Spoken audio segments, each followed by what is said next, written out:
right place.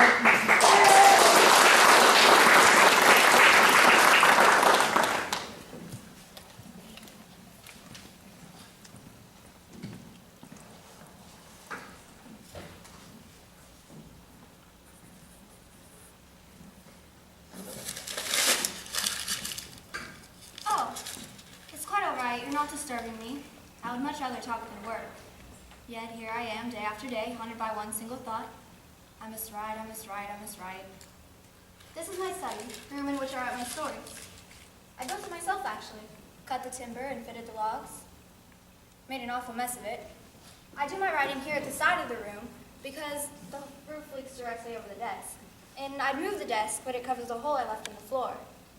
And the floor was built on the side of the hill, so in heavy rains, the room tends to slide downhill. Many's the day I've stood in this room and watched as I passed my neighbors standing in the road. Still, I'm happy here, though I don't get enough visitors to suit me. People tend to shy away from writers. They assume we're always busy thinking. Not true. Even my dear sweet mother always tiptoes up here and leaves my food outside the door so as not to disturb me. I haven't had a hot meal in years. Still, I do a great deal of writing here. Perhaps too much. I look out this window and think that life is passing me at a furious rate. So I ask myself the question, what force is it that compels me to write so incessantly, day after day, page after page, story after story? And the answer is quite simple. I have no choice. I'm a writer. Sometimes I think I may be mad. Oh, I'm quite harmless, though I do admit to fits of wandering. I'll be fully engaged in a conversation where I hear nothing and see only the silent movement of lips and answer a meaningless, yes, yes, of course. And all the time I'm thinking, he'll make a wonderful character for a story, this one. Still, while I'm writing, I enjoy it. And I like reading the proofs, but as soon as it appears in print, I can't bear it.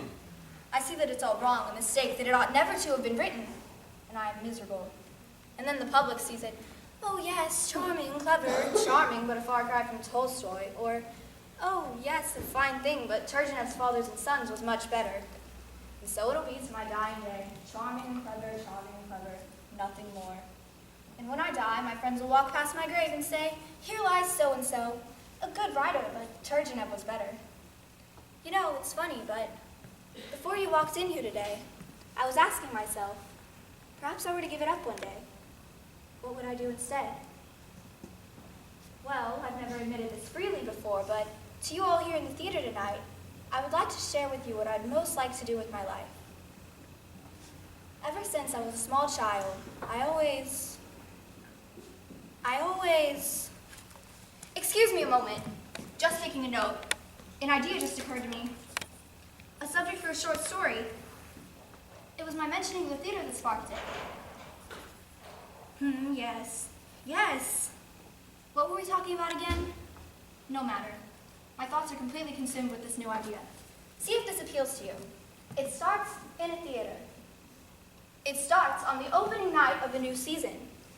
It starts with the arrival of all those dear and devoted patrons of the arts who wave and greet each other in the grand salon, commenting how this one looks and how that one is dressed, scarcely knowing what play they're even about to see that evening. With the exception of one man, Ivan Ilyich Chernikov.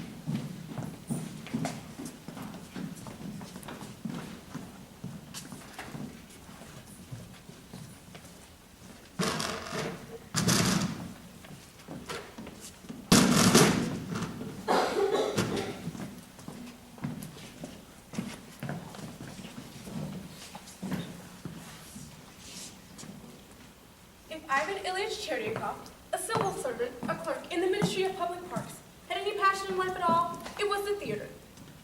He certainly had hopes and ambitions for a higher office, and had dedicated his life to hard work, zeal, and patience. Still, he would not deny himself his one great pleasure, so he purchased 2 tickets in the very best section of the theater for the opening night performance of Rostov's The Bearded Countess. as fortune would have it, into the theater that night came his respected superior, General Mikhail Bradlaugh, the Minister of Public Parks himself.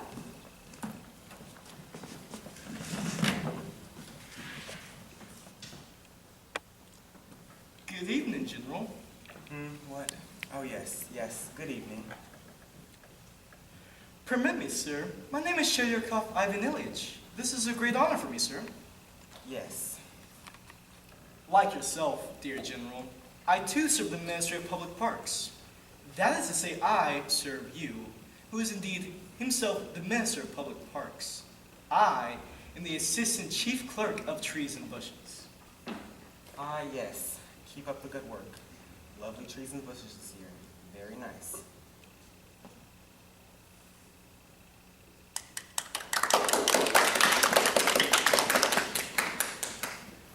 My wife would like very much to say hello, General. This is she, my wife, Madam Cheryakov. How do you do? My pleasure. My pleasure, General. How do you do? Madam Brusselhoff, my wife, Madam Cheryakov. How do you do, Madam Brusselhoff? How do you do? I just had the pleasure of meeting your husband. And I am my wife's husband. How do you do, Mrs. Brusselhoff? Shh! Sorry, terribly sorry. I hope you enjoy the play, sir. I will if I can watch it. Feeling quite pleased with himself for making most of the golden opportunity, Ivan Ilyich Cherdyakov sat back to enjoy The Bearded Countess. He was no longer a stranger to the Minister of Public Parks. They had become, if one and one to be generous about the matter, familiar with each other. And then, quite suddenly, without any warning, like a bolt from a gray, thundering sky, Ivan Ilyich Cherdyakov reared his head back and... Achoo! Oh my goodness, Your Excellency. I'm so sorry. I'm so terribly sorry. Never mind. It's all right. All right? It certainly is not all right. It's unpardonable. It was monstrous of me. You made so much of the matter. Let it rest. Let it rest? How can I let it rest? It was inexcusable. Permit me to wipe your neck, sir. It's at least... Leave it be. It's all right, I say.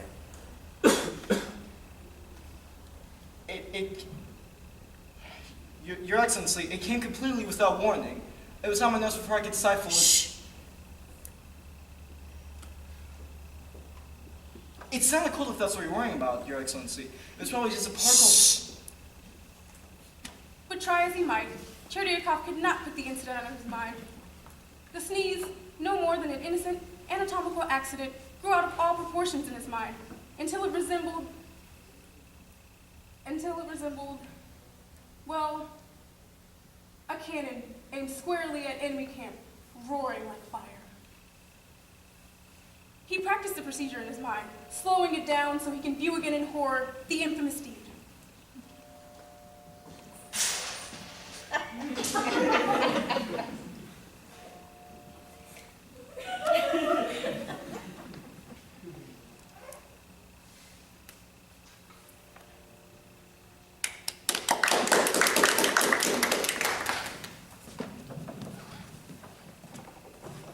Charming.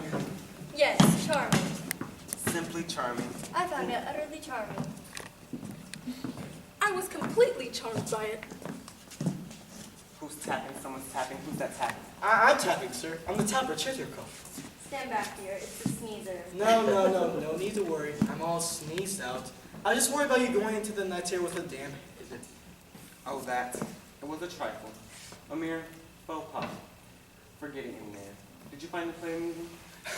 Yes. Oh my goodness, yes, I found the play most amusing. What part amused you? The sneeze. When I sneezed on you, sir, it was completely unforgivable. Forgive it. Come, my dear. Looks like rain. I don't want to get my head wet again. You shouldn't let people sneeze at you, dear. You're not one to be sneezed at. I'm ruined. Ruined. Completely ruined. Why did I sneeze on him in the first place? What? You shouldn't let it concern you. It was just a harmless little sneeze. The general's probably forgotten it already. Do you really think so? No, I'm scared, Ivan. And so the two walked home in despair. Maybe we should send him a gift. Perhaps some Turkish shells would be nice. Cherdyakhov's most promising career had literally been blown away. Why did I go to the theater at all? Why didn't I just sit in the balcony with our own kind? They love sneezing at each other. Come to bed, Ivan. Maybe I should call up the general in the morning, talk and speak of matters again, in such a charming, self-effacing, and honest manner. He'd have no choice but to forgive me. Maybe it's best not to remind him. No. If I ever expect to become a gentleman, I must behave like one. And so the morning came. It just so happened that the general that day was listening to petitions. And since there were 50 or 60 other petitions ahead of Cherdiakoff, he waited from morning till late afternoon.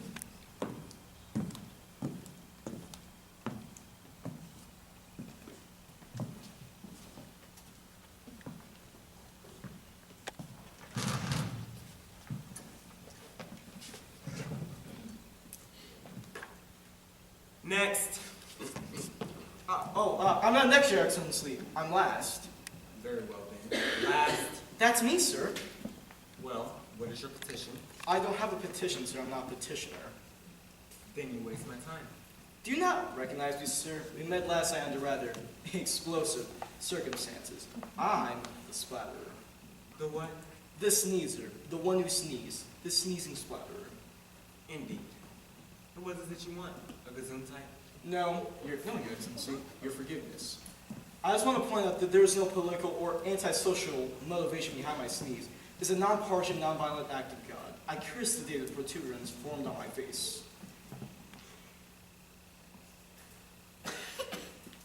It was a non-partisan, non-violent act of God, and I'm sorry that happened.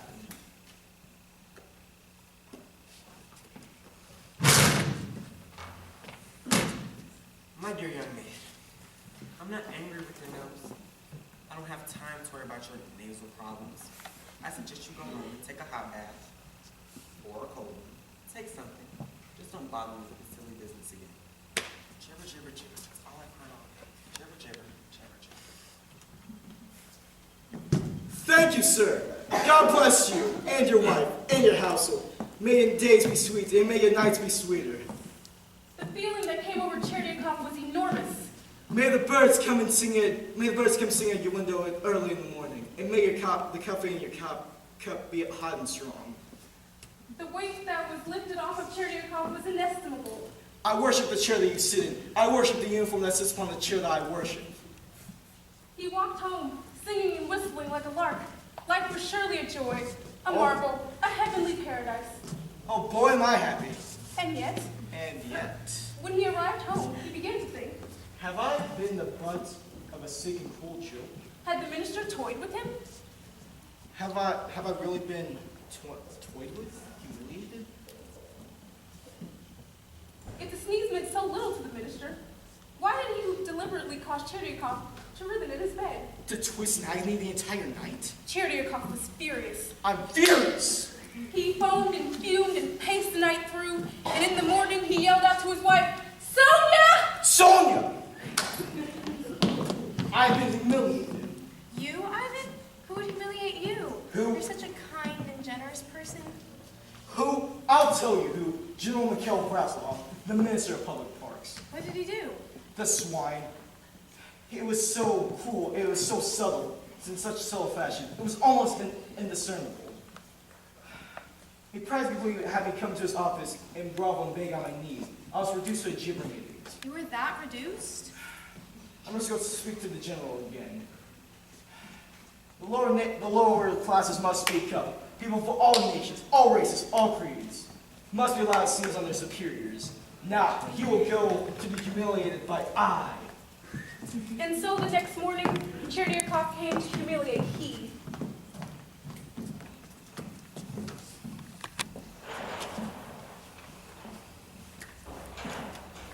Last. That's me. Well, Well, you say? Look at my face. Ah, yes, it is I once again. Return taking neither a hot bath nor a cold one. who let this filthy man in? Well, what is it you want? Don't stand there gibbering like an idiot. What is it? What is it? You sit in a high and lofty position as General and Minister of Public Parks, and you ask me, a lowly civil servant, what is it? You sit there knowing there's no equality in life, and you ask, what is it? You sit there knowing that there are people who obey and people that are obeyed, people that bow and people that are bowed to. And still you sit there and ask, what is it? What is it? I'll tell you what it is. I just wanted to apologize again for sneezing on you. It was an accident, I assure you. I'm so terribly sorry that it happened. Out. Out, fool. Out. You imbecile. If you ever cross my line of vision again, I'll have you exiled. Do you hear me? What is your name? Jericho, chew!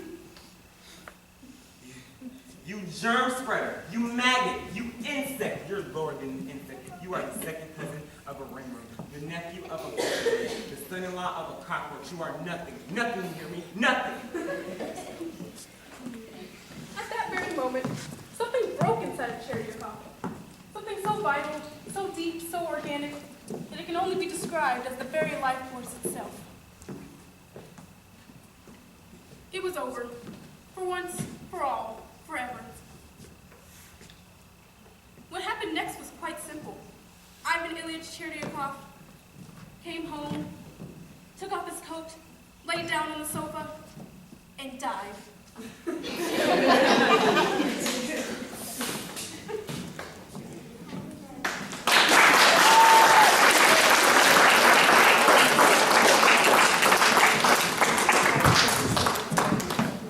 Wait! For those of you who are offended by life's cruelties, I wrote an alternate ending. Ivan Ilyich Cherdyakov walked home, took off his coat, laid down, and inherited 5 million rubles. I know there's no point to it, but it is positive, and I don't want you to think that I am painting a harsher image of life than one that already is. Some people are just trapped. Witness the predicament of a young governess whose task is to tend to and educate a well-to-do family. Julia! Trapped indeed. Julia! Yes, ma'am. Pick your head up. Want to see your eyes when I speak to you? Yes, ma'am. Now, how do kids do with their French lessons? They're very bright children, ma'am. Eyes up. They're bright, you say? Well, why not? And mathematics? I assume they're doing well in mathematics. Yes, madam, especially Vanya. Certainly, I knew it. I excelled in mathematics.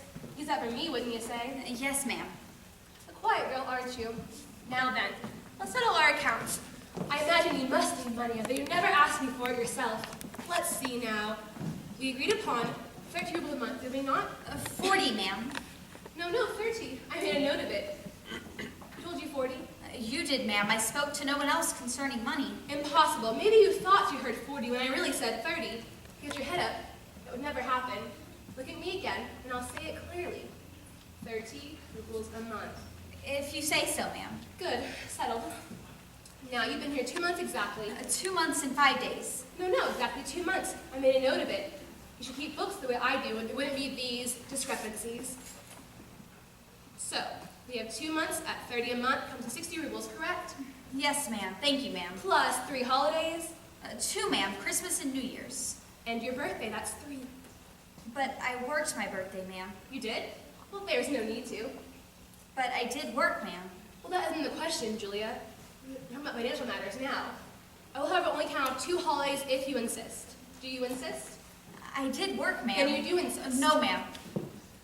7 rubles off. 7 and 12 is 19. Subtract, that leaves 41 rubles, correct?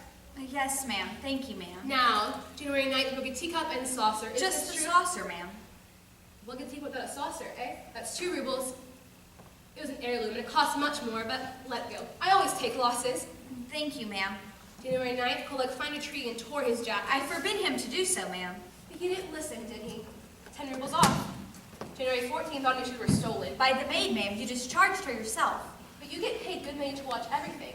I explained that in our first meeting. Perhaps you weren't listening. Was your head in the clouds were listening that day, Julia? Yes, ma'am. Yes, your head was in the clouds? No, ma'am. I was listening. Good girl. 5 rubles off. January 16th, I gave you 10 rubles. You did not. But I made a note of it. Why did I give you if I didn't give it to you? I don't know, ma'am. That's not a satisfactory answer, Julia. Why did I know giving you 10 rubles and didn't give it to you? No answer? I must have given it to you, mustn't I? If you say so, ma'am. Of course I say so. What's the point of this little talk? To clear these matters up. Take 27 from 41, leaves 14, correct? Yes, ma'am. Thank you, ma'am. What's this? Are you crying? What is it? Only once since I've been here have I ever been given any money, and that was by your husband on my birthday. He gave me 3 rubles. Really? There's no note of that in my book. I'll write it down. Thank you for telling me, dear. 3 rubles.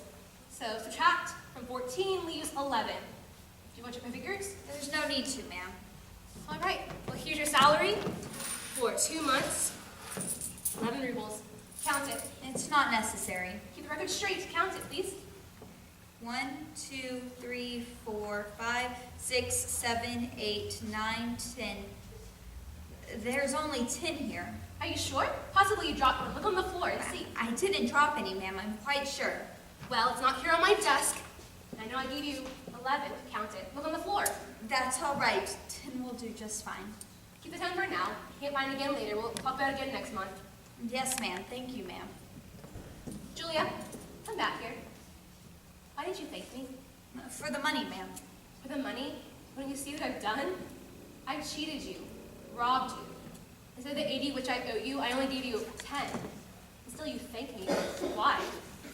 In the other places I worked, they didn't give me anything at all. Then they cheated you even worse than I did. I was playing a little joke on you. A cruel lesson to teach you. You are much too trusting and very dangerous in this world. I'm going to give you the entire 80 rubles. Here, take it. As you wish, ma'am. Julia, is it possible to be so spineless, so guileless? Why don't you protest? Is it possible to be so innocent? Such a, pardon me for being so blunt, such a simpleton? Yes, ma'am. It's possible.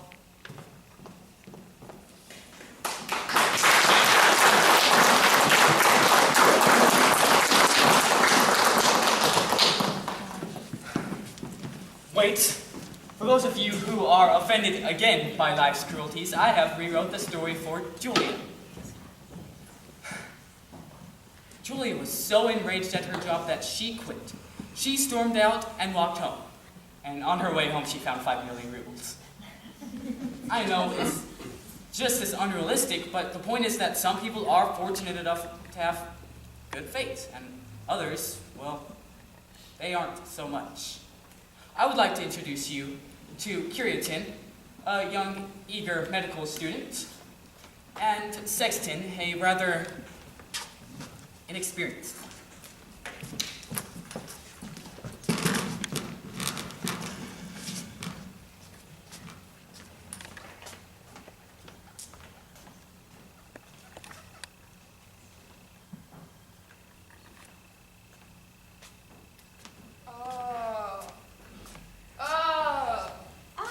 Greetings. What brings you here? The pain. It's unbearable. It's beyond unbearable. It's unendurable. Where exactly is the pain? Where isn't it? Everywhere. It's not just my tooth, it's the whole side of my mouth. And how long have you had this agony? 10 years. 10 years? Since yesterday morning, it seems like 10 years. God must have dropped all of the pain to punish me this way. Where is the doctor? The doctor is away on personal business. He has left the care of his patients in my young, capable hands. But are you a doctor? In every way, except a degree. I'm a doctor to be. Then I have a patient to be. Goodbye. I can assure you, the only thing that prevents me from becoming a doctor is the formality of an examination. I'm skilled, just not titled. Please, I beg you for this opportunity. Please, just sit in the chair. Cousin, help me do it. Oh, it's sitting hurts. No doubt the nerves are inflamed. Once removed, the pain will cease to be. You're going to remove the nerves? The tooth that's connected to the nerve is a simple matter of surgery. Now then, let's have a look. Please open your mouth so I can examine you. Come, open up. Come on, open your mouth. My dear Sexton, inexperienced as I am, I know it's essential that your mouth be open. It's mandatory to all things regarding the mouth that it be open first. It would be highly impractical of me to remove your tooth from the outside, now wouldn't it? Now open up. Not just the lips, the whole mouth. I don't want to brush your teeth, I want to examine them. Will you be gentle? Didn't I say I would? As a child, I was promised many things I never got. Pain connected to this part. It is merely an examination to find out what must be done, where, and how. Now open up. Oh, there he is. There's the nasty little fellow. Stop talking to it. Don't make friends with it. Just pull it out. It's even disgusting to look at. This is going to be my profession. I have to get used to these things. Now then, I'm going to try something. I want to see how exposed the nerve is. All I'm going to do is very gently blow on the tooth to test its sensitivity. Now then, are you ready? Excuse me.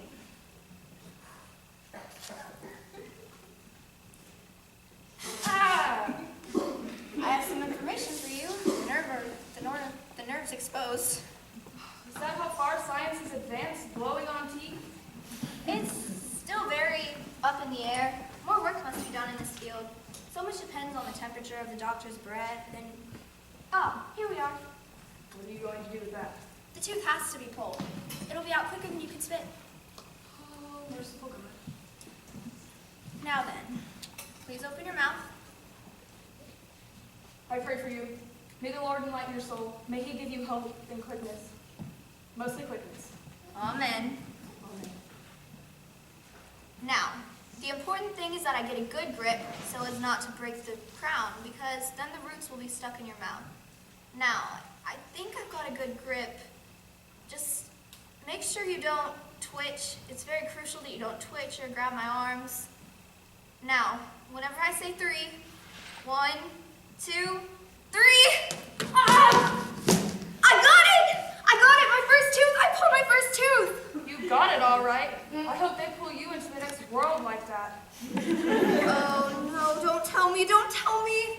The crown broke. You've still got roots in there. You butcher, you carpenter, you're God's vengeance for my sin. Compared to you, that toothache was a joy. You ignorant peasant! The only thing harder than the roots in your teeth are the brains in your head. Now get back in the chair. We have unfinished business. Keep away from me. If you put your fingers near my mouth, it'll be the first solid food I eat this week. You are not leaving here with those roots in your mouth. It's a question of professional pride. I give up. I failed in my duty. Come, son. Let us pray for a miracle.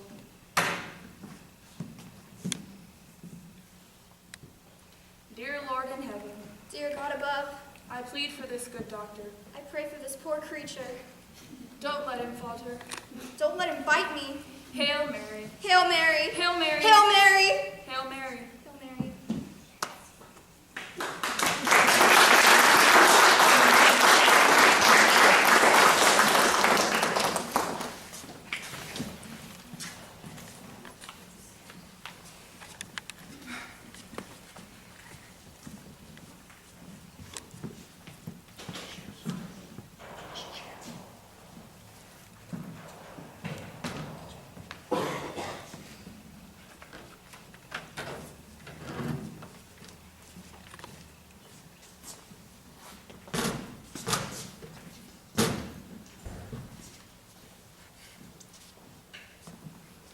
Peter Semyonch was the greatest seducer of other men's wives that I have ever met.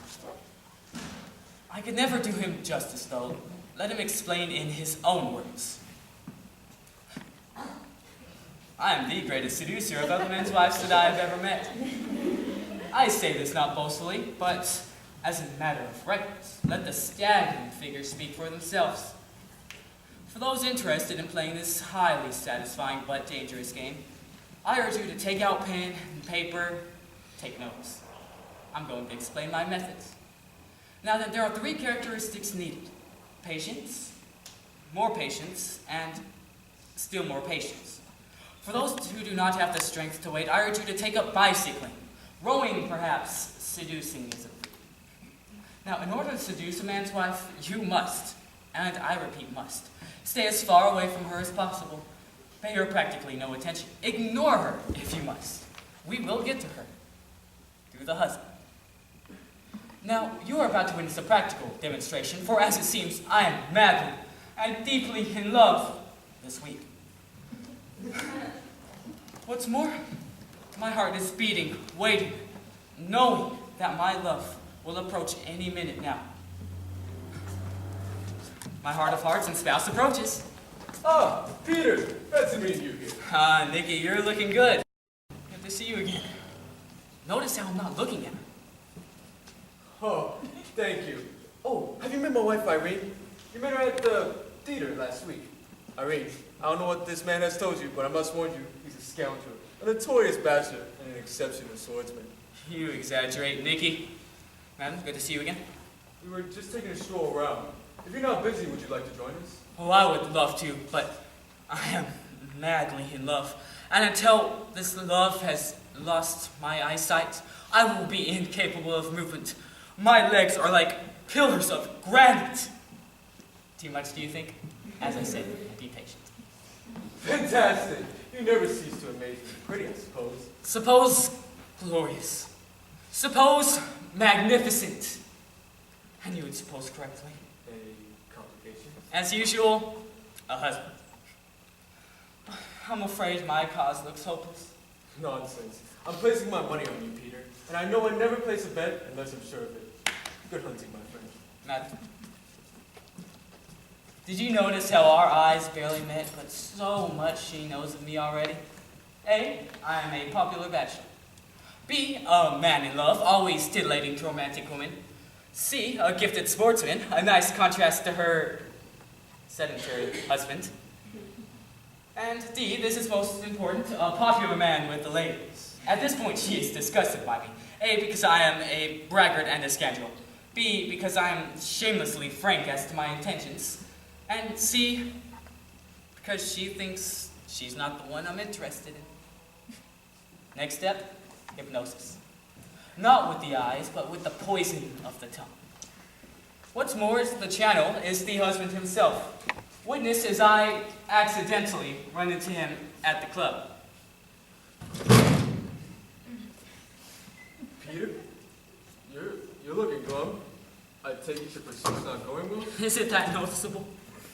I haven't seen her since last I met you and your dear, extraordinary, lovely wife. I sleep little and eat less. My shirt collars have gone in a half inch. How I envy you. Me? What's there about me that you envy? Your wife. She's a beautiful, charming wife, let me tell you. Really?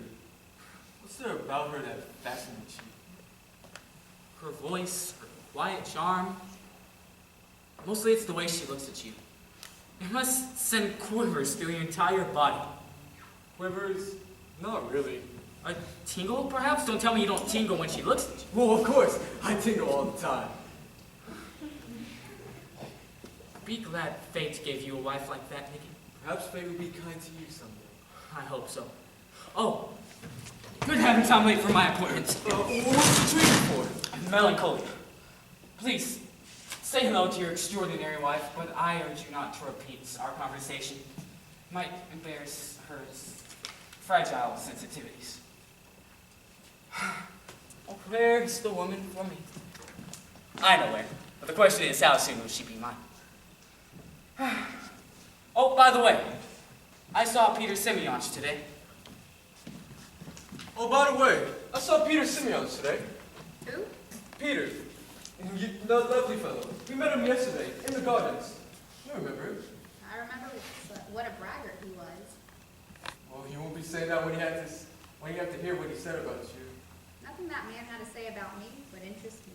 He spoke most enthusiastically of you, about your quiet grace, your beautiful charm.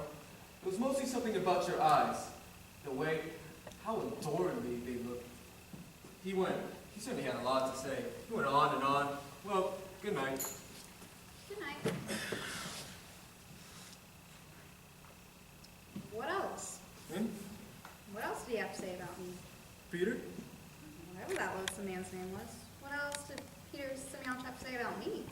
Well, he said how much he envied me. He wanted someone to look at him the way you look at me. How does he know the way I look at you? Well, that day in the gardens, whenever you were looking at me, he must have been looking at you. It said it sent a tingle through his whole body. The way I looked at you? Exactly, my precious. But I wasn't looking at you, so you must have tingled for some other reason. Well, the point was he found you fascinating. I thought it might please you. Well, it doesn't, and I'd much rather you not tell me such stories. Are you planning to see him again soon? Tomorrow for lunch. Well, I'd rather you not discuss me. Tell him that. And at dinner, tell me what he said. Good night, Nikki. Good night, my angel. Good night, my love. I succeeded in not only piquing her interest, but making her heart flutter at the mention of my name. All this was accomplished, mind you, while I was at home taking a pine-scented bath. Luncheon the next day was not only nourishing, but it was quite productive. By the way, old man, I ran into Nekrasov yesterday. It seems he's been commissioned to paint the head of a typical Russian beauty.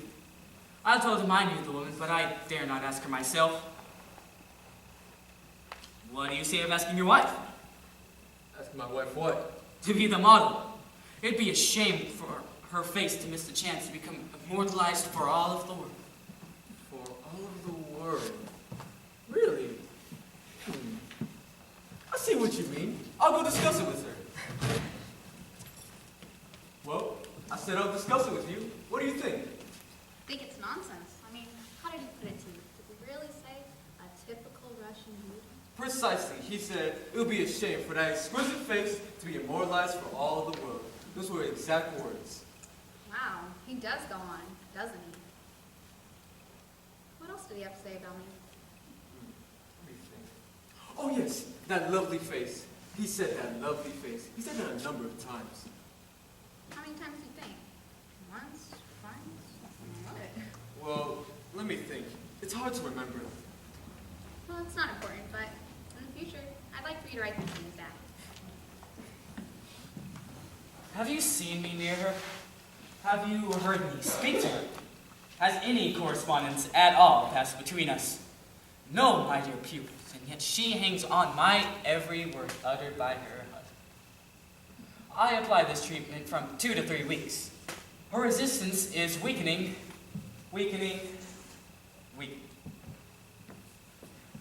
His mind is somewhere else. If you ask me on some other woman. What woman? Has he mentioned any woman in particular? Oh no, he's too discreet for that. He'll protect her good name at any cost. Instead, he talks of you all day. Poor fool, I'm beginning to feel sorry for him. It's really none of our concern, Nikki. Are you planning on seeing him again soon? Tomorrow, well, he's busy. Well, what about the next day? Busy. The day after? Next day? When? Doesn't man eat? Well, he says he's on an important task, and it'll be months before he can see him. He says, with patience and persistence, good things will come to you. Oh, by the way, he wants you to meet him on stage. Stage? Me? Why, in heaven's name? Well, he said for just a moment. I don't want to misquote him. No, take your time. Try to get it as accurately as possible.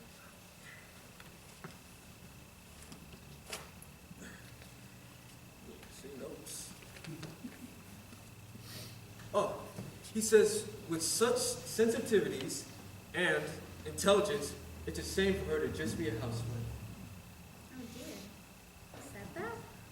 And that ordinary demands don't exist for such a woman. Nikki, I don't think I want to hear anymore. Natures like that should not be bounded by time and space. Nikki, I implore you, please stop. Oh, and then he says, if I wasn't so busy, I'll take her away from you. He said that? Right there. And what did you say, Nikki? I must know what you said. Oh, I said take her. I'm not going to fight a duel over her. Nikki, I really don't want to hear of him ever again. Please, not another word. But I don't, my love. He's the one that brings you up. He accused me for not noticing you. He shouted at me. He's an exquisite, passionate creature. If I wrote a novel about her, I would make it into something called The Passionate Angel. The man is weird. Definitely weird. He delivers my love letters, seals them with my kisses, and calls me queer. A poor woman is definitely consumed with a passion to meet me. She thinks I am the only man who truly understands her. Her yawning, disinterested husband transmits my remarks, but it is my voice she hears, my words that sing in her heart. There's no room for mercy in the seducing business. No, Nikki, not another word. I don't want to hear it. But I don't, my love. That's what exactly he said. He begged me not to say anything. He said with your sweet, sensitive nature, you won't want to hear someone in distress. He's in distress? Worse, he's morbid, gloomy, in the depths of despair. Oh no, but why? What's the matter with him? Loneliness. He says he has no relatives, no true friends, not a soul that understands him. Doesn't he know much we understand him perfectly? Doesn't he know much we commune with him daily? Doesn't know much we yearn to be with him, you and I? I tried to tell him that. Again, I urged him to come and eat dinner with us, but he refused. He says he can't face people. He's so depressed. He can't even stay home. Instead, he paces in the garden every night, where we met him. What time? Around 8 or 9. Oh, by the way, we're invited to dinner tomorrow. It's around 8. Is that all right for you? I'm gonna be visiting Aunt Sophia tomorrow. She's sick. I'll be there at 9, or a little later. Please, no applause.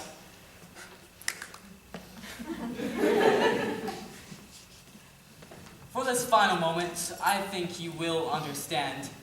If you busy yourself with the programs and such, this is a private moment, and I am, after all, a gentleman.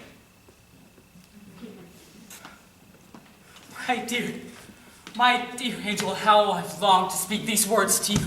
No, not a word. I couldn't bear it. Not until you've heard what's in my heart. For weeks now, you've used my husband as a clever, devious device to arouse passions in me, which I admit have been lying dormant these past couple of years. But I am here. I surrender to you, Peter Semyonovich, if you want me. But let me add this. I love my husband dearly. He is not passionate, nor even remotely romantic, but I love him, and we have a comfortable and easy marriage. But I want you to make the decision. I am too selfish. If you want me, open your arms to me now. If you love me, turn your back and I will never see or speak to you again. The choice is yours, my dearest, love of my life, Peter.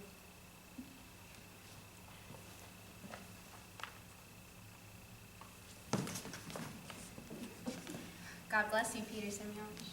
I wish life brings you the happiness you have just brought me.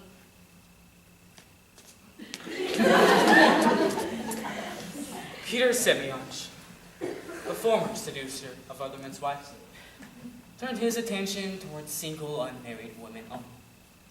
That is, until he settled down and found himself a lovely wife.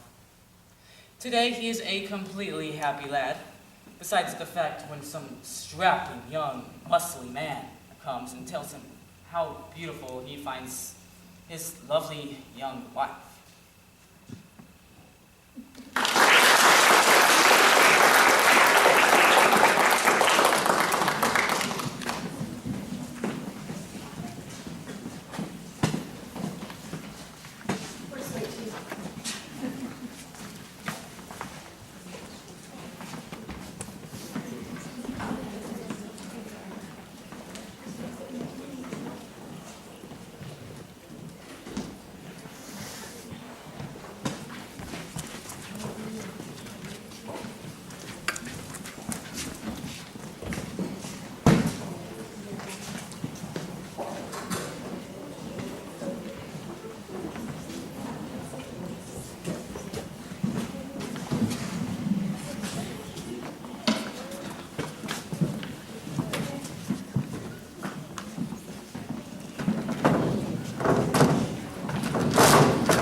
Just getting a little night air to clear my mind.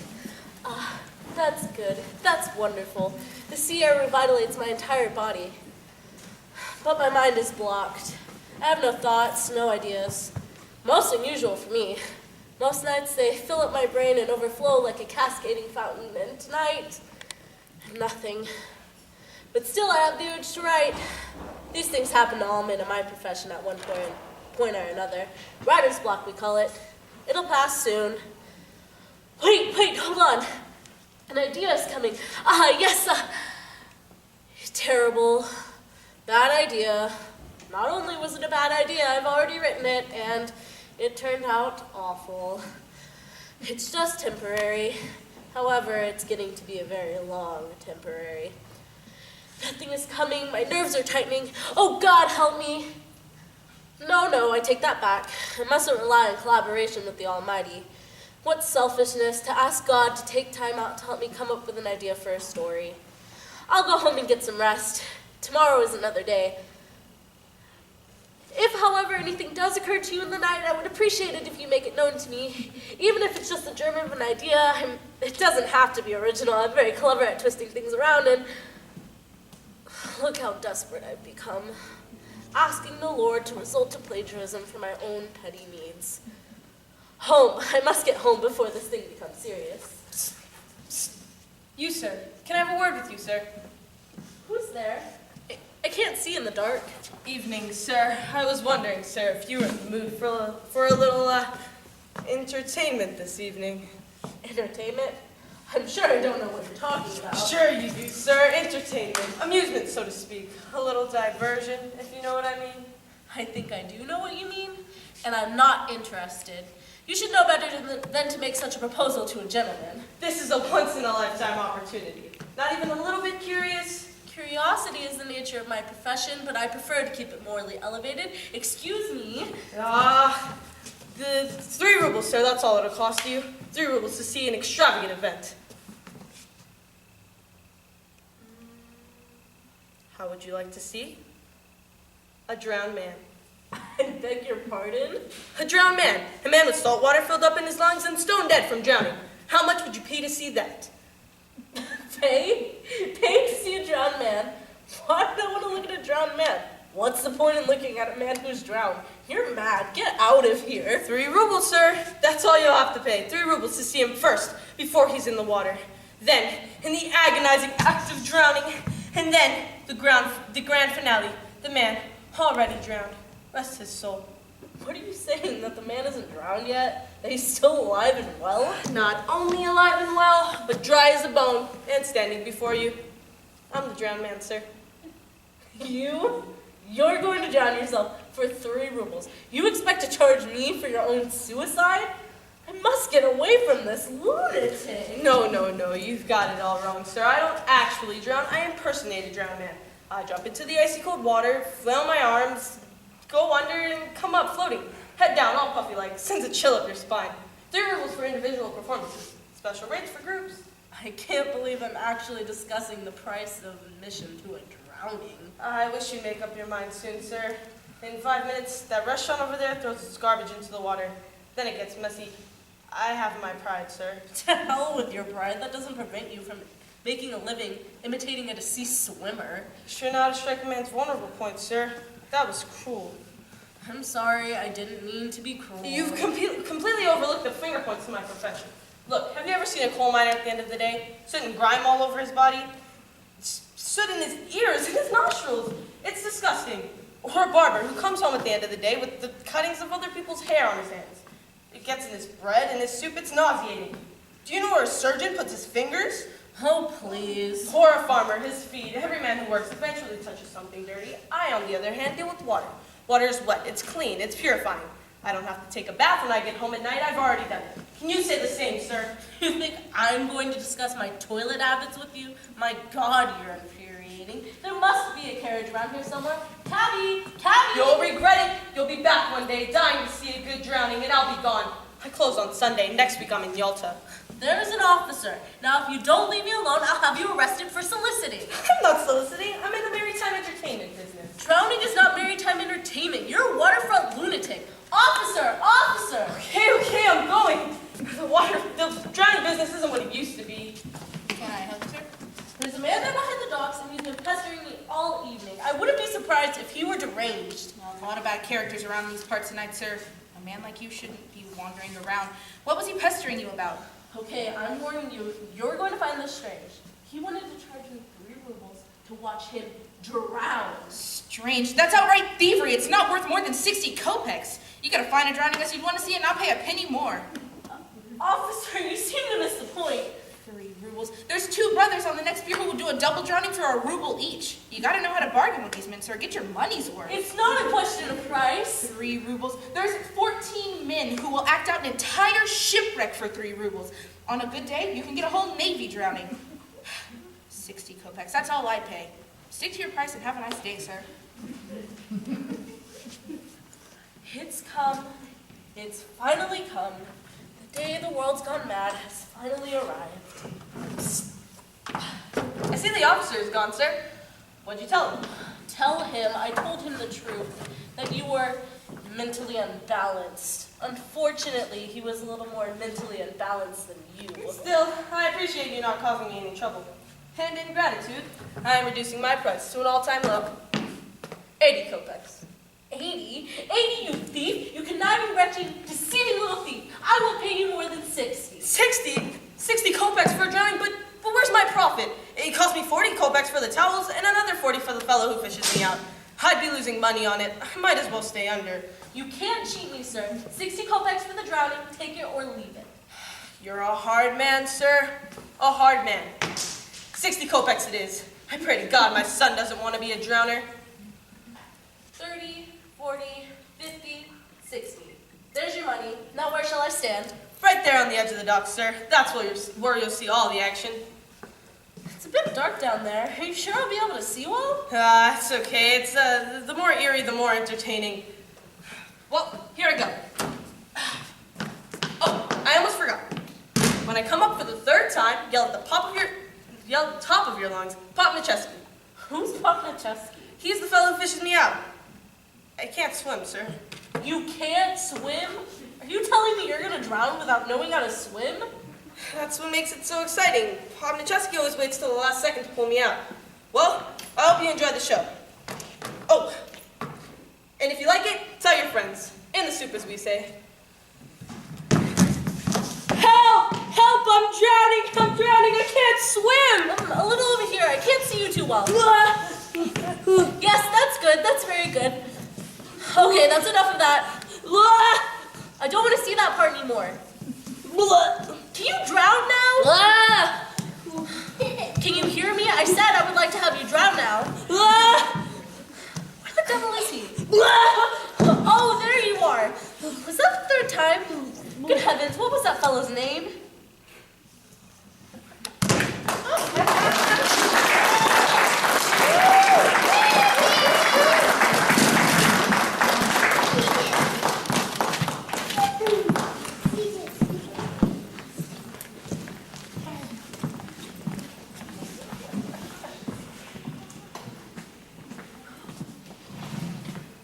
Next actress, please.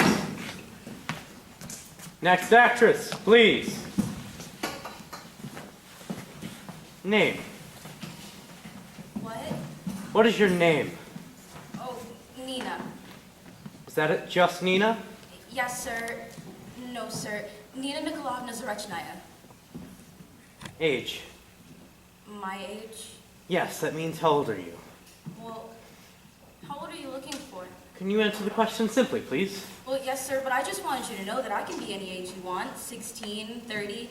In high school, I once played a 78-year-old rheumatic woman, and everybody said it was very believable. A 79-year-old woman with rheumatism said so herself. That's nice, but I'm not looking for a 78-year-old rheumatic woman. I'm looking for a 22-year-old girl. Now, how old did you say you were? 22, sir. Really? I'd have guessed 27 or 28. Well, you see, I have a bad head cold, sir, and it makes me look older. Last year, when I had influenza, the doctor thought I was 39, but I promise I can look 22 when you need it, sir. Do you have a temperature? Yes, sir, 103. Good God, what are you doing walking around in the middle of winter with 103 temperature? Go home, child. You can come back another time. Oh, no, sir.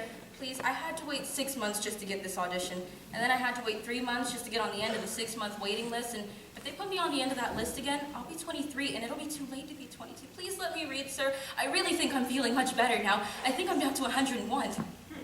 I can see you have your heart set on being an actress. My heart, my soul, the blood in my veins, and the bones in my body, and... Yes, that's enough of your medical history, but what practical experience do you have? As what? the thing we're discussing, acting. How much practical acting experience have you had? You mean on a stage? That's as good a place as any. Well, I studied under Madame Zablienska for 3 years. She teaches here in Moscow. No, in my high school in Odessa. But she was a very great actress herself. Here in Moscow. No, in Odessa. So you were then, strictly speaking, an amateur. Well, yes, sir, in Moscow, but in Odessa I'm a professional. Yes, that's very well and good, but we're looking for a 22-year-old professional. Odessa, although I grant you is a lovely city, theatrically speaking, is not Moscow. Come back when you've had more experience and some aspirin. Oh, no, wait, sir, please. I walked 4 days just to get here. I find this to be very embarrassing. Even if you would not employ me, just to read for you would be an experience I would cherish for all of my life. Please, sir, won't you just let me read? Very well. I suppose we have a few minutes. So what are you going to read for me? I should like to read from the 3 sisters, sir. Good. Which sister? All of them, if you have the time. Why don't you read the entire play while you're at it? Oh, I'll do it. I know the whole thing. Act 1. A drawing room in the Prozanov's house. A large bright sun is shining through the large French doors and... That's really not necessary. An excerpt will do nicely, thank you. Oh, okay, well, I should like to do the last moment from the play then. Good, whenever you're ready. Okay. Oh, sir, would you please say ta ra ra boom die, sit on the curb, I may? Certainly not. Why would I say such an idiotic thing? Well, I don't know, sir. You wrote it. Chebutikin says it at the end of the play, and it would help me greatly if you would just read this one line, and I walked all the way from Odessa. Fine. Ready? Yes, sir. Tal-ra-ra, boom da, sit on the curb, I may. And Masha says, oh, listen to that music. They are leaving us, and one has gone for good, and we are left to rebuild our lives over again. And we must live, and we must live. And Irina says, a time will come when we shall know what all of this is for and why there is all this suffering. In the meantime, we must live and we must work and only work.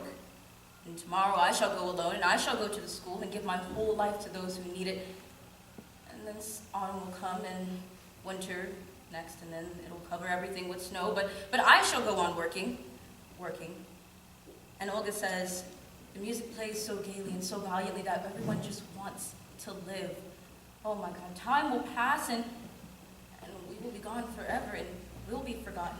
And our faces will be forgotten and how many there were of us and our voices, but time will pass and our sufferings will go on to turn into joy for those who live after us. And my dear sisters, it seems as if just a little more and everyone would know why we live and why we suffer. But if only we knew. If only we knew. Thank you very much, sir. God bless you, sir. That's all I wanted. Will someone go get her before she walks all the way back to Odessa?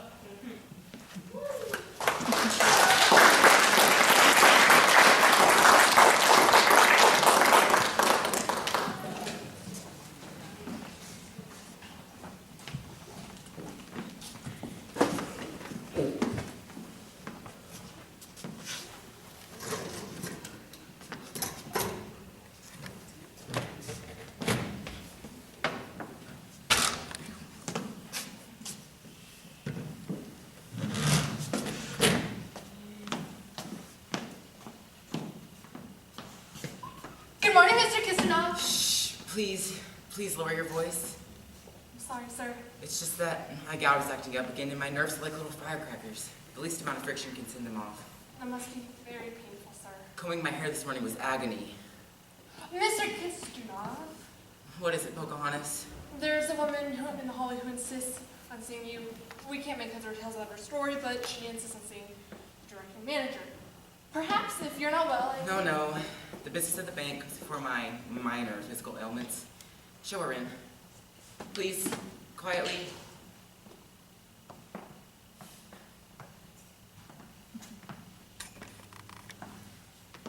Good morning, madam. Forgive me for not standing. I am somewhat incapacitated. Please sit down. Now, what can I do for you? You can help me, sir. I pray to God you can help. No one else in this world seems to care. Oh, please calm yourself, madam. I beg of you, please calm yourself. I'm sorry, sir. I'm sure we can sort this problem out if we approach it sensibly and quietly. Now, what exactly is the trouble? Well, sir, it's my husband, Collegiate Assessor Shukin. He's been sick for 5 months, 5 agonizing months. I know the horrors of illness and can sympathize with you, madam. What's the nature of his illness? It's a nervous disorder. Everything grates on his nerves. If he so much as touch him, he'll scream out, "Ah!" How or why he got it, nobody knows. Oh, I have an inkling. Please go on, a little less descriptively, if possible. Well, while he was lying in bed these 5 You're not months... going to scream again, are you? Not that I don't have cause, but while he was lying in bed these 5 months recuperating, he was dismissed from his job for no reason at all. That's a pity, certainly, but what is it you want from me, madam? You don't understand how I suffered during his illness. I nursed him from morning till night, doctored him from night till morning. Despite taking care of my children, my house, my cat, my dog, my goat, my sister's bird who is sick, and then The bird was sick? my sister. She gets dizzy spells, and she's been dizzy nearly a month now, and she's getting dizzier every day. Extraordinary. However... I had to take care of her children, and her cat, and her goat, and then her bird bit one of my children, until my cat bit her bird, until my oldest daughter, the one with the broken arm, drowned my sister's cat, and now my sister wants my goat in exchange, or else she says she'll either drown my cat or break my daughter's other arm. Yes, well, you've certainly had your pack of troubles, haven't you? But what is it you want from me, And madam? then when I went to get my husband's pay, they deducted 24 rubles and 36 kopecks. For what, I asked? Because they said he borrowed from the employee's fund. But he couldn't borrow without my approval. I'd break his arm. Not while he was sick, of course. I don't have the strength to keep myself, you see. I have this racking cough, and it's a terrible family.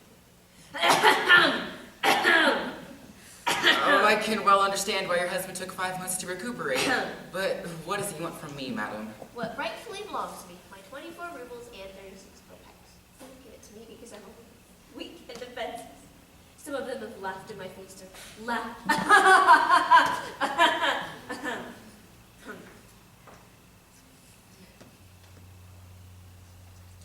Where's the humor, I wonder, in a poor, defenseless creature like myself?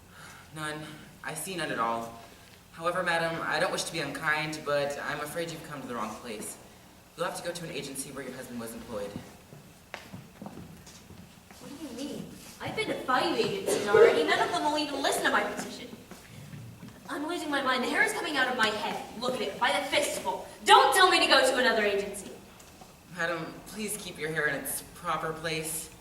Now, listen to me carefully. This is a bank. A bank.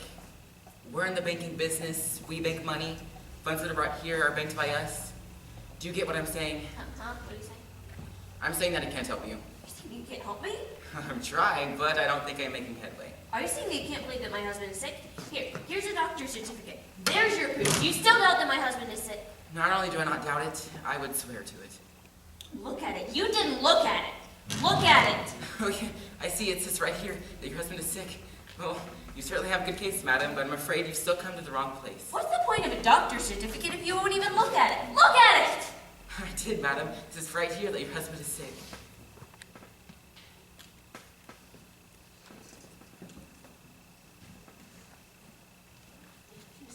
You lied to me. He was a man of your word. And you lied to me. I lie? When? When you said you read the doctor's certificate. You couldn't have read it and not understood that my husband was fired unjustly. Oh, I can't believe I'm still breathing with you in here. Pocahontas! Hey, read it again. You read it too fast. Did you know that I'm fasting? I try to eat, but nothing stays down. I had the same cup of coffee 3 times today. Pocahontas! I'm skin and bones. I faint at the least provocation. Watch. Oh. Did you see you saw how I fed into sun? 8 times a day that happens. What is it, Mr. Kristoff? Get her out of here! Who let her in my office? You did, sir. I told you you said Jordan. I thought you meant a human being, not a lunatic with a doctor's certificate. You wouldn't even read it. You look like a kind soul. Here, you read it. You see if my husband is sick or not. I read it, madam, twice. Me too. I had to read it twice. You just showed it to me outside. I showed it to everyone. We all read it, even you doorman.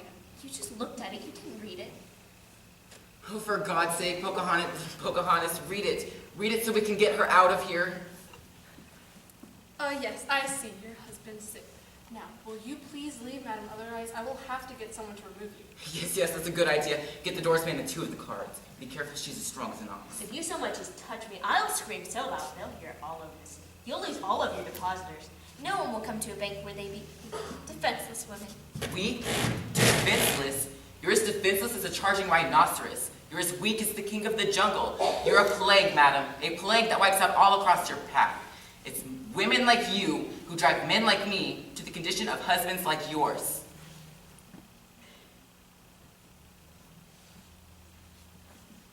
Get her out of here. Ma'am, if you will please come with me. Get your hands off me. Oh, God, help me, help me. Oh, merciful God, they're beating me. I'm not beating you. I'm just holding your arm. Beat her, you fool. Beat her while you've got a chance. We'll never get her out of here if you don't. A curse on you and all your depositors. I put a curse on you and all of this bank. May your money turn to potatoes. May your gold turn to onions. Rubles to radishes. Kopecks to pickles. Stop! Stop it, I beg of you. Just please stop. Pocahontas, give her anything. Just get her out of here. 24 rubles and 36 kopecks. That's all that's due me, and that's all I have. Okay. Please come with me, madam. We'll discuss this in my office. And another ruble to get me home. I would walk, but I have very weak ankles. Give her anything. Give her enough for a taxi. I don't care. Just get her out of here. Thank you, sir. Oh, and one more thing. I need a letter of recommendation for my husband to get a new job. Don't bother about it today. I'll be back in the morning. God bless you, sir. God bless you. She's coming back. She's coming back. She's coming back. She's coming back.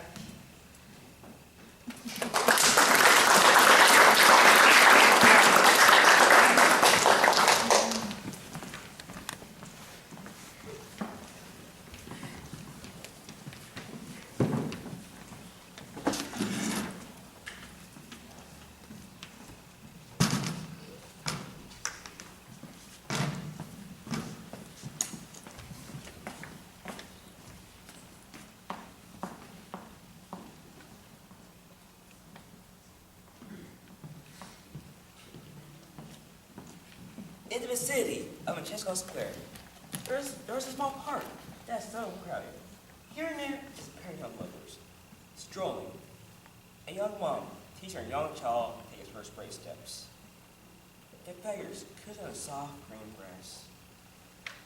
A dog owner throwing a stick for his girlfriend to fetch, which he does faithfully. A young girl cutting out fresh flowers for herself, which isn't partially true. They're for sale, but they're not terribly fresh. Still, it's a rather lovely, peaceful, quiet city. Certainly, one would never suspect this charming little spot would soon turn into a battlefield. Which it did, with marked regularity, each Tuesday afternoon at 3. It was a quiet war. No guns, no booming cannons, no marching feet, but nonetheless, a war. The two adversaries were 2 aged without officers. One military, the other naval. They had served their country long and with distinction, and now in the twilight of their lives, still had flickerings of sparks igniting their passion. They debated on every topic under the sun. Women, poors, politics, literature. They never disagreed on any subject to disagreed about. And they never agreed on anything, except to meet again the following Tuesday at 3, on the same bench, for the purpose of continuing the disagreement. We report today is Tuesday, and time is heard.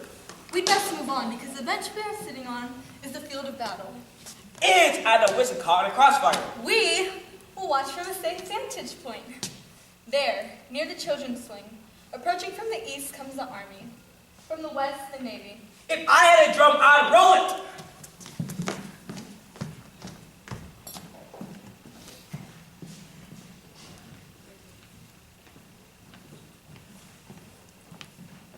Cool weather we're having today. It's warmer than yesterday. They say it may rain. Here comes the sun. It's coming. So, it's your turn to pick a subject. I've got one. A good one. In my opinion. What's the subject? Lunch. Lunch. Lunch is your subject? It's my turn to pick a subject, isn't it? I choose lunch. Not much of a subject, in my opinion. Does that mean you concede? I concede nothing. I merely stated it's a poor subject. But if it's lunch, it's lunch. Start. Very well. Appetizers. Appetizers, right? To start off a good lunch, the best appetizer is herring. Wrong. Wrong, herring is not the best appetizer. It's good. I didn't say it wasn't good, but it's not as good as caviar. Caviar is too rich for an appetizer. It's a dish that should be reserved for special occasions, with a little champagne. A snack, yes. An appetizer, never.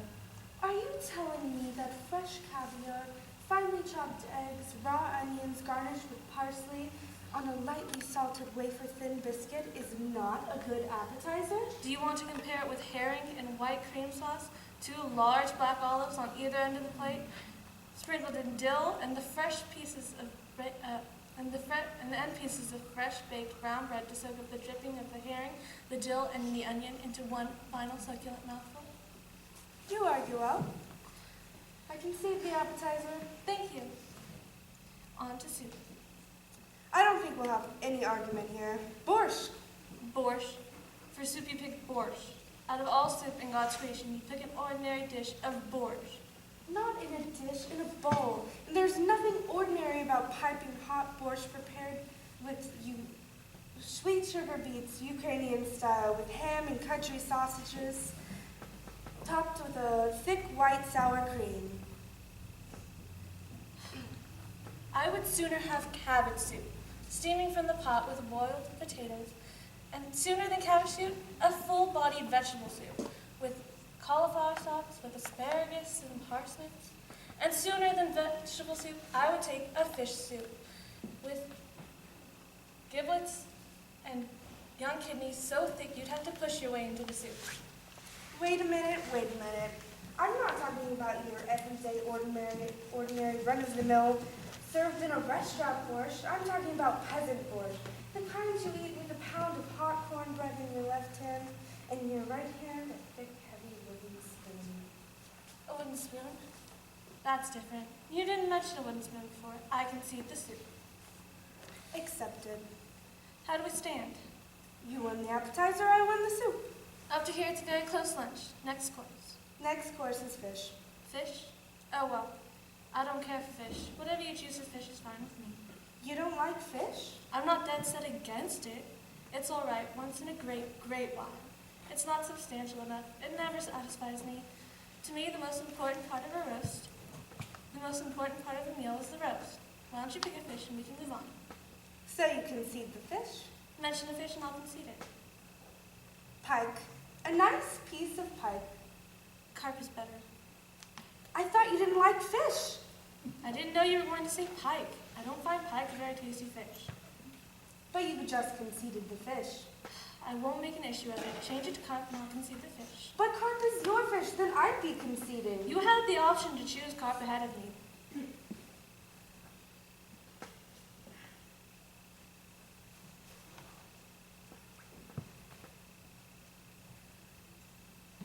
But you conceded the fish. I won't make an issue of it. You can change the fish. Brook trout broiled with sliced almonds. Salmon and hollandaise sauce. But stalemate, stalemate! Don't get yourself so excited. We still have a roast to get through. Agreed, stalemate. I don't understand why there's a stalemate when pike is such a delicious fish. What's through is through. We're done with the fish course. We're on to the roast now. Your turn. I pass. You pass on the roast? I passed my turn. I want you to go. I don't trust you anymore. Makes no difference to me. To me, boiled beef is the best roast.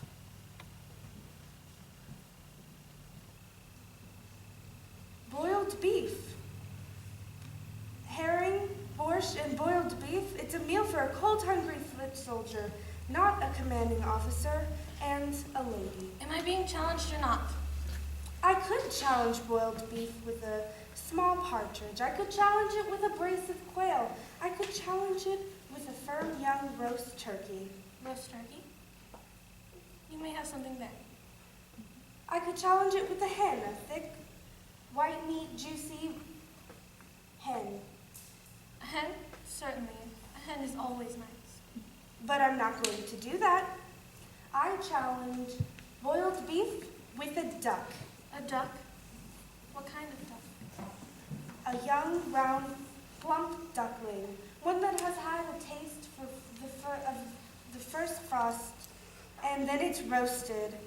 Pan roasted to a crisp golden brown. I can see to duck. And the potatoes are cut small into the dripping pan. I said I can see. And the potatoes are turned and soaked in the duck fat. And young onions are beginning to turn a deep golden brown. Enough already. I've conceded. Move on. And the duck is basking in the juices of Spanish oranges. Are you deaf? You're purposely doing this to get back at me for not liking pike. You're acting like a silly child. Let's move on to dessert. Try it sometime when butter and oil and you won't think it's so silly. Let's move on to dessert. For dessert, I choose... Was it? I choose for dessert... Well, if you can't think of one, I'll choose. I'm thinking. I'm trying to end the perfect bunch perfectly. I choose for dessert... Sweet cream, peaches, and brandy. That's mine. You can't take mine. Well, I can take it if it takes you all day to think of it. For a meal to be perfect, it's not only what's served, it's when it's served. I'm through arguing with you. Well, are we done with the lunch? As far as you're concerned, the lunch is over. Yes. A cigarette, followed by a 2-hour nap. I forgot a cigarette. I forgot a cigarette and a nap. You know what kind of nap you have after a good cigarette? A delicious nap. You sleep with warm, sweet dreams like the kinds you had when you were 30. How could I forget a cigarette and a nap? And I'm not even through yet. When you wake up, a mint, a white tangy peppermint, kills the entire sour taste in your mouth. Well, you don't have to rub my nose in it. You won. And with the peppermint, the morning paper. And a dog at your feet. And you're warm to the perfect temperature. And as you're sitting there reading the morning paper, you read only good news. France is having financial trouble. They're starving in Ireland. In England, they're having political trouble. But here, everything is good. And as you're about to fall off into a light, delicate sleep, a letter comes in the mail that the Tsar has awarded you another medal. That is how you end the perfect lunch.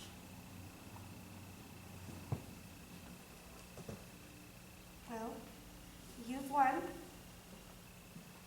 Yes, I have. It's getting a little chilly. I think I should go. You're right. Well, I must see a doctor. I think I might be sick. Yes, you look a little pale. I might drop into Dr. Vinsky tomorrow. That butcher? He knows as much as doctoring as my 3-year-old granddaughter.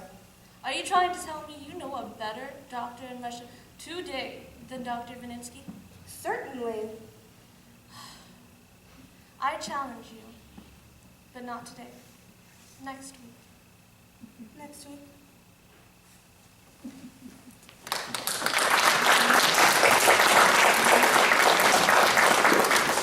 Okay, now that we're all hungry, that was the last one this evening. I hope you enjoyed getting to see your kids.